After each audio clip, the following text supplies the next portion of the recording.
This tutorial is for new TikTokers in their 50s and 60s who are confused about the 64 sorts of green screens that you can get in TikTok effects. Now, as you can see, I've got my own real life green screen in my office, but this guide is going to show you how you can use the green screens in TikTok. So once you're on TikTok and you want to use a green screen, you go into effects and then you will look for your green screen icons. Now, this is the one that you need for the background picture, and we've got a still here behind us, and all we need to do is press an image and hey presto, we have a still image behind us.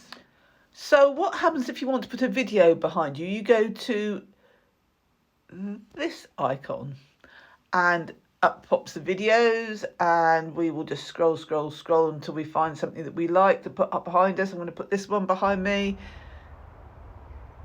Into tap next, and I've got a video behind me.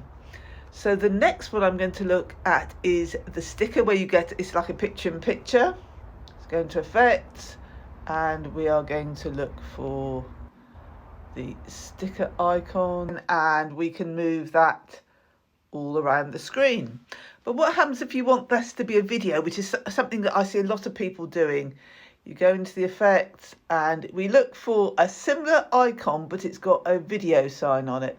And there we have the sticker with the video on.